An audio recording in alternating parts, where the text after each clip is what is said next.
আমি সবসময় ঘুরতে ভালোবাসি, আবার তাও সেটা যদি হয় জঙ্গল, সাথে বাইক। উফ, দারুণ!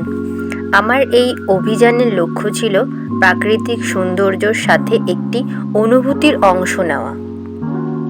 বেশি বালচাল না বকে ভিডিওটা চালু করো। বাড়ি থেকে বেরোনোর 1 ঘন্টা পর অবশেষে এই চায়ের দোকানে আমরা সবাই চা খেতে দাঁড়ালাম। আর ভিডিও করছো? আমি তো উঠিনি, এসছি আমি। কি হবে, এটা ছাড়া হবে? হ্যাঁ, চা খেয়ে শরীরটা হালকা গরম করে আর কয়েকটা সাথে সেলফি তুলে সবাই মিলে আবার বেরিয়ে পড়লাম আমাদের নিজেদের উদ্দেশ্য জয়পুর ফরেস্ট, বাঁকুড়া। আমরা রওনা দিয়েছি লিলুয়া থেকে জয়পুর ফরেস্ট 7 কিলোমিটার। আর কতটা তেল লাগে সবই তোমাদের জানাবো, ভিডিও শেষ পর্যন্ত তোমরা সাথে থাকো। আমরা অলরেডি আরামবাগ ক্রস করে এসেছি, এবার কোথাও টিফিন করার জন্য দাঁড়ানো যাক।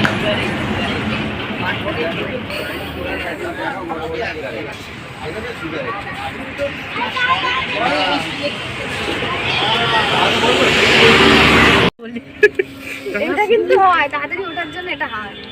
আমিও 3বার ফোন দেখেছি উঠে। ঠান্ডার মধ্যে গরম গরম খাবার পেয়ে সবাই কাণ্ডে পিণ্ডে গিললাম। জায়গাটা খুব সুন্দর। সেদ্ধ হবে, বয়েল হবে না তাহলে না। কি গো, জায়গাটা কেমন? So beautiful, so elegant, just looking like a wow.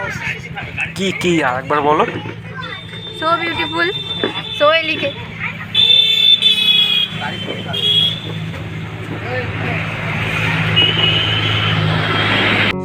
অবশেষে অল্প দূরত্বেই বৃহত্তর আরামদায়ক জঙ্গলের পথে পৌঁছালাম। এটি শুধুমাত্র ভ্রমণ নয়, এটি প্রাকৃতিক সৌন্দর্যের অভিযান।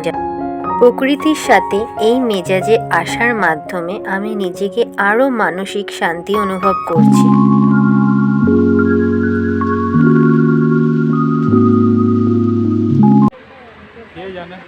অবশেষে আমরা পৌঁছালাম। আমরা এখন আছি বিষ্ণুপুর জঙ্গলে। আমরা ছেলেরা গাড়ি চালিয়ে আর মেয়েরা গাড়িতে বসে সবাই হাঁপিয়ে উঠেছি, তাই এর থেকে ভালো রিল্যাক্সের জায়গা হতে পারে না। তাই সবাই এখানে একটু দাঁড়িয়ে রিল্যাক্স হয়ে কিছু ফটো তুলে তারপর আবার আমরা রওনা দিলাম। হ্যাঁ, ঠিক আছে, আর কিছু করতে হবে না।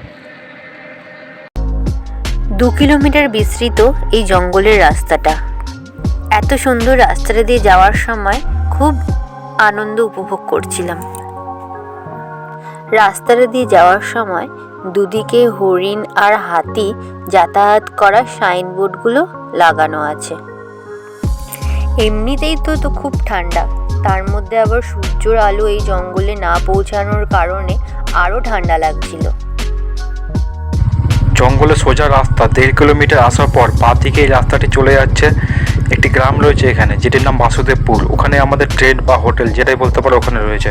লিলুয়া থেকে এখানে আমাদের আসতে লেগেছে 120 কিলোমিটার, আর গাড়ির তেল লেগেছে ওই 3 লিটার সামথিং।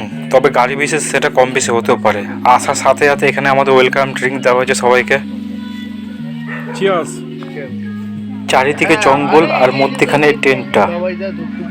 ব্যস্ত জীবনের কোলাহল থেকে অনেকটাই দূরে। চিয়ার্স করেছো? চিয়ার্স। আরে বাবাইদার পেছন এই টেন্টের ভাড়া, সারাদিনে কি খাওয়া দাওয়া সব তোমাদের জানাচ্ছি